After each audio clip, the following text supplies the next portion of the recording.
Alrighty, amazing, beautiful. I'm adding all of my adjectives that I use to kick these things off. We're going to go into our final question and then a wrap up. It's been an incredible conversation. It's been super dense, super helpful. We hope you guys have enjoyed it.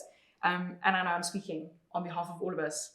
We've received something out of this. You know, it's so good to hear different perspectives. And that's why I'm also so grateful that this panel, this group of people, is so diverse in terms of our experiences and our cultural backgrounds and upbringing. So we're going to position, turn, direct. That's what I was looking for. We're going to direct the last question over to Maki Max, our certified psychologist. And I want to ask you this. Okay, so you previously gave this really nice kind of overall explanation, and you set the scene almost for how our mental state can progressively worsen to that point where the brain rationalizes, oh, my chair's squeaking, I mustn't nod. Can you hear it squeaking? Yeah. Sit still. Where we kind of get into that state where the brain rationalizes that death is the last and only option to kind of escape pain, essentially. So in some cases, obviously more serious help is needed. So getting a counselor, going to a psychologist, going to a psychiatrist, if there's a deeper disorder there or a chemical imbalance or whatever the case is. And there's no shame in that, right? But in other cases, we can daily, stop nodding, this chair, we can daily make choices to begin to renew how we think. That idea of neuroplasticity, how we process, how we deal with rooted traumas even, or like negative experiences, how we view ourselves, how we view the world kind of around us. So I've really kind of tried to set that up now to ask you this question. Can you give one practical tip? And I know it's very hard because there's so many things a person can do. Yeah. But kind of like a practical tip or a bit of advice to self-regulate or how to self-assess when you are having continual self-destructive thoughts, depressive thoughts, or even that day and that moment where the first suicidal fantasy kind of enters the headspace. Yeah. What can someone do?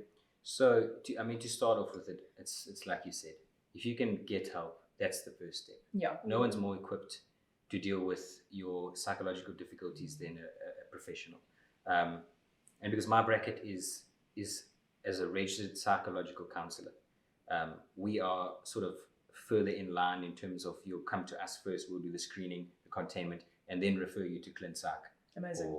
Or something like that. It's quite quick, it's quite easy. I think that psychology and seeing a psychologist should be something that we all do often. Absolutely. You go to a GP for checkups, why can't you go to somebody to just check in on where you're at? Yeah.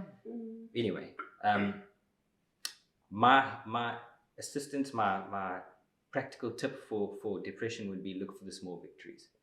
On a daily basis, start really small. Yeah. You're not going to go and work out 5 times this week. Don't lie to yourself. You're not going to do it. Make It's your about goals attainable. Mm-hmm. Yeah, make them small. If we're looking at dopamine as like a little circuit, complete it. Start it and finish it. If you make the goal too big, you're not going to complete it. It's going to lead to that crash. So small victories. And then for the suicidal ideation, I really feel like you need to just tell somebody, this isn't a joke, this is not a drill. Yeah. You need to call the fire brigade. Amazing. There's a real fire happening here. So Yeah. speak up. There's nothing else that I would say you should do. Speak up straight away. And what does that kind of look like? Is it literally, because literally I just want to give this practically to someone who may be watching who's like, Flip, this is me. What does that look like? Is it a message to just be like, hey, I need to talk to you about something. Hey, I just thought about killing myself. How do you word that so that you yourself don't feel guilty or the fear of like, do they think I'm being manipulative? Are they going to believe me? Or, you know, like how would you kind of position yourself to ask that question or tell someone? That's difficult. I think that it would be more a case of trying to satisfy your own feelings of not want to look a certain way. So I would say I'm really starting to question whether or not I can continue in my life this way, and I need help. You don't have to say I'm looking to take my own life, but you're saying as things are, I can't continue this way. Sure. Yeah. And I need an intervention of some sort, you know? That's really good. That's a very light and approachable way, I think, to address it. And I don't mean light as in, oh, it's not serious. Yes, yeah. But you know what I mean? It doesn't feel as heavy and as uncomfortable. That's really, really good. I think we're going to end it there. It's been so helpful. and so eye-opening. And again, like I said, it's so good to have these reminders. Maybe you've heard something for the first time that's really stuck with you, or maybe you've just been reminded that someone's issues aren't my responsibility, but where can I, from a healthy place in my own life, help someone? And when do I need to step up and ask for help? You know, there's been a lot that we've covered. And I think, again, just a final reminder from all of us, and especially at Trulife, is your mental health is ebbs and flows.